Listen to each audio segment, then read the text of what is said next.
Hey guys, welcome back to my channel. Thanks for joining me again.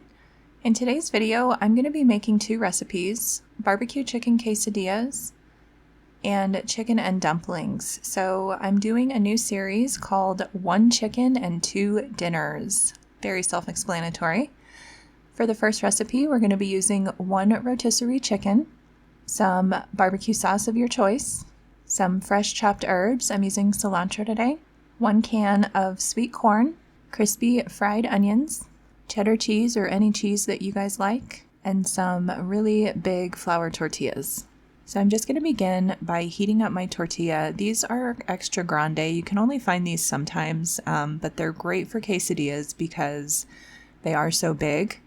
So one of these or two of these, I guess, put together to where you have 8 slices is literally like the size of a medium-sized pizza. So these are really great for dinner because they're so big. They are very filling. So I was able to make 4 quesadillas out of this, and that is 16 pieces of the quesadilla. So I would say that could feed between 4 to 6 people, just kind of depending on, you know, whether they're kids or not. So this is a really affordable meal and a really great way to stretch this rotisserie chicken out for you.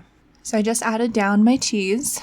Again, you guys can use any kind of cheese that you like. I'm using cheddar today because I'm using like a barbecue sauce, so I wanted it to be like a cheddar barbecue type thing. You guys could throw anything else in here that you like, any other vegetables, bacon, any other meats or anything that you guys have on hand.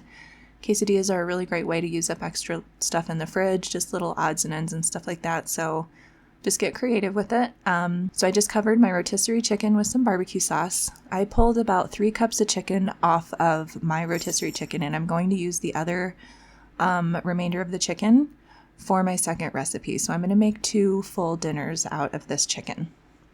I did forget to put in my crispy onions in the video. Go ahead and add those in now if you guys are going to use them. And then you just cook your quesadilla on a nice medium heat. You don't want to cook it too fast or too slow. And just let it get nice and crispy. I'm going to go ahead and flip it over, and then you just want to let it go ahead and cook on the other side. And then, like I said, you can see how big this thing is. So if you're making it like this where you're folding it over, you're going to get 4 really good size slices out of this one quesadilla. So if you're feeding small kids, you know, you could probably feed 2 kids, just, you know, even 3 possibly with this one quesadilla, especially if you're serving something on the side with it. So I'm going to link a fruit salad that would be a really great addition to this meal. And that is our first dinner from our chicken. Next, we're going to be doing chicken and dumplings. For this recipe, we're going to use the other part of the chicken as well as some garlic cloves, some yellow onion, 4 large carrots, 4 celery stalks, some dried thyme, whole black pepper, 3 bay leaves, 2 tablespoons of chicken bouillon, baking powder, all-purpose flour, melted butter, and 1 can of evaporated milk. And you guys, I will have the exact measurements for the recipe down in the video description. So this is the rest of the chicken. So you guys can see what I did take out of there for the quesadillas. So I took 1 whole breast area section out right there, and then like half of the other side. So there is still some breast meat, and like that's right there is like the tenderloin, I think. I don't know. And then all I'm gonna do is I'm just going to pull off some of the skin because it's just really going to add some extra fat, but I do want to leave some of the skin on the chicken as well because it's just going to add a lot of nice flavor to our broth that we are going to make with this chicken carcass as well as the rest of the chicken.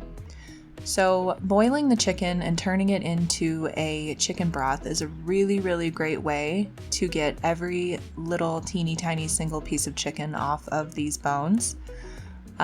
Just picking at it and just kind of going through it, you're never going to be able to get as much off of it as you are going to get after it has been boiled. So this is a really great tip with these rotisserie chickens. When it's like this and it kind of looks like it's done, if you boil it and turn it into a nice chicken stock, you'll definitely find some more meat on there. And you're also saving money by making your own chicken stock and, you know, not causing any waste, because if you could see in the video, I added all of the waste from the onions and the trimmings from the celery and the carrots to make the stock. And then obviously we are also using the chicken carcass. So we're really doing a good reuse on a lot of these ingredients and just kind of getting more usage out of them and using everything to its full advantage. So these roasted chickens, you know, because they're roasted, they have a nice depth of flavor going on already. So by turning it into a chicken stock, you really do get a really nice thick stock out of, or a nice rich stock out of the rotisserie chicken. So we're just dumping in some water in there. And then I'm just gonna go ahead and chop up my veggies while the chicken is coming up to a boil. So we're gonna bring it to a boil, and then we are gonna drop it down to a simmer. You guys don't wanna boil this because it's just going to cause the stock to evaporate really fast. And it's just not necessary. Just a really nice simmer is gonna work out really good for you. So we're just putting our celery aside, and this was a really big onion, so I'm just gonna cut up half of it. You guys can give and take the different types of veggies as, you know, your preferences. And if you guys wanted to add more veggies to this, you definitely could. You could add like some peas and, I don't know, even broccoli or something like that if you wanted to. And then we're just working on the carrots, so I just peeled them, and then I am going to cut them into matchsticks, and then just cut them into a little dice. I can buy one of these chickens for as little as $5, and so this is just a really awesome way to really get the most out of your money and to really kind of stretch your buck there. So anytime you guys can find, you know, easy ways to feed your family for, you know, in more affordable ways, it's always a good thing. When you have a big family and you're feeding kids, especially teenage kids, they just eat a lot, and, you know, it can just get really expensive. So when you guys can, you know, make a dinner like this for, I would say this particular dinner, because we used like half the chicken, was $2.50, and then, you know, all of these veggies and things like that, we're making our own stock, so we're not spending money on that. All the veggies were fairly cheap, and flour and those types of ingredients are also fairly cheap. So this dinner, you know, possibly could be less than $5, and it could feed, again, 4 to 6 people. So, and that's just using half of our chicken. So the other half, you know, the quesadillas and the tortillas and the cheese and the corn, add all that up, and this probably was about, I'd say $10 to $12 for 2 full dinners to feed 4 to 6 people. So that's pretty awesome. So you guys can see I just knocked that down. It did come up to a boil, so I just turned it down to a simmer, and this is how you guys want it to look. Then we're just gonna go ahead and get started on the dumplings. So I'm sure there's lots and lots of different ways to make these. This is how I made them this time. I'll probably make them different next time. But again, you guys can always, you know, watch different videos and things like that and see different ways to make the dumplings. We added 2 full cups of all-purpose flour and 1 tablespoon plus 1 teaspoon of baking powder. And then I'm just seasoning the flour with some fresh ground pepper.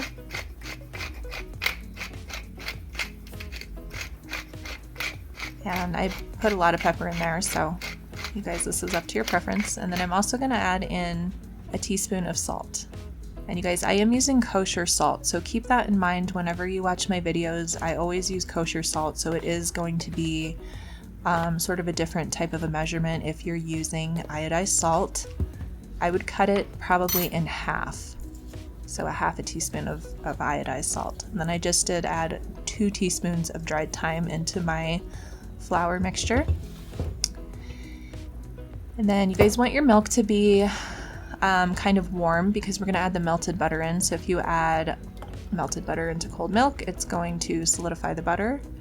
So make sure that your milk is at least at room temperature, if not a little bit warm, when you're adding the butter into this. Then we're just whisking that together and adding that right into the flour mixture. And I'm just going in and mixing this up. If you guys aren't really like partial to dumplings, you could definitely make this exact same recipe the exact same way and use rice or even noodles. You could turn it into sort of soup, so like a chicken noodle soup or a chicken and like rice soup. It would be just as good. So I just combined all the dough. I just got it into a nice little ball there. I will admit I'm not a big baker. I I'm not the best at working with like flours and stuff like that, but my channel is all about learning how to cook. And so sometimes I'm learning too. And, that's okay. So if there's better ways to do things, you guys always, feel free to please let me know. And we will all just kind of learn as we go. So I'm just forming little like tablespoon sized balls.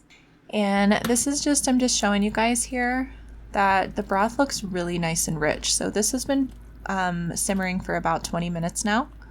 And you can simmer this for, anywhere from 20 to 30 to 45 minutes should be totally fine. And then I'm just pulling out the chicken, so all the bones. And then you could see it's kind of falling apart a little bit there. And then I'm also just going to remove all of the big pieces of veggies. And I'm just doing that because I want to go ahead and strain it. And having those big pieces in there is just going to take up room. So I'm just pulling those out, straining my broth, getting all the big chunks and the peppercorns out. And in my same pot, I'm adding about 2 tablespoons of butter and 2 tablespoons of olive oil. I'm just throwing my bay leaves back into my pot, and then I'm throwing in all of my diced veggies, as well as the minced garlic. And we're just going to give that a little stir, get everything nice and combined and coated in oil. Then just going to season with a little bit of salt.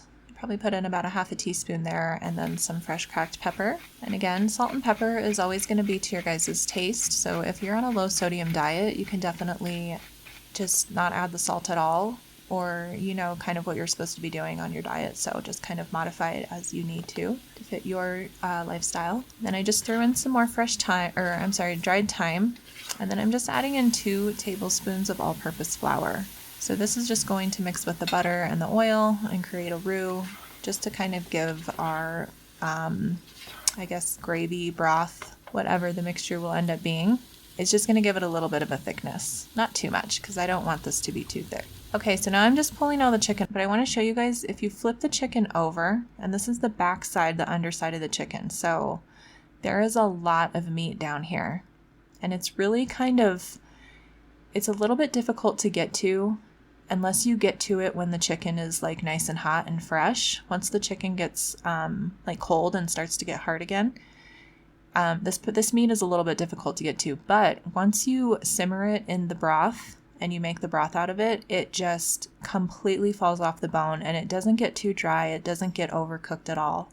So don't worry about that happening, and don't cook it for too long because it is already cooked. So you don't want to just, boil the crap out of it. But like I said, up to about 40 minutes is probably going to be sufficient for you. And do not boil it. Let it simmer. Let it be nice and gentle and mellow, so the water's not evaporating and it's not just, cooking it to death. So, all right. And then I'm just going through, and you guys can see how much chicken I have here. So now I have another almost 3 cups of chicken. So I got a full 6 cups of chicken off of that 1 rotisserie chicken, which is great.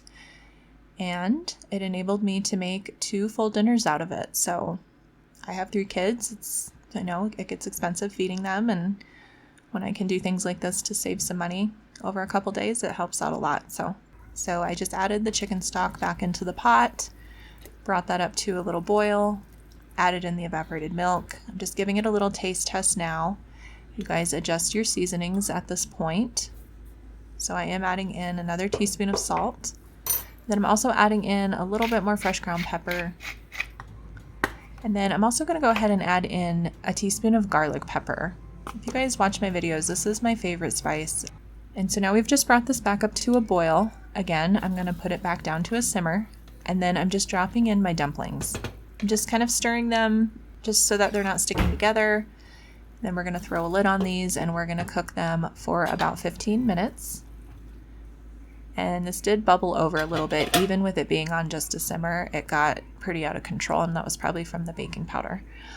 And then so you guys can see how much they puffed up. They're really, really big, and they did kind of fall apart a little bit. So maybe they were a little bit too dry, I'm not sure. But the texture was great and they tasted great. That is our chicken and dumplings, and that is the conclusion of our 1 chicken and 2 dinners video. I hope that you guys got some value out of this, and I hope that you guys give this a try. Both of these recipes were really good, and the kids liked them a lot, so that's always a good thing. Bon appetit! You guys, thank you so much for watching. Don't forget to like the video, subscribe to the channel, ring the notifications bell, And you guys have a great day, and I will see you guys in my next video.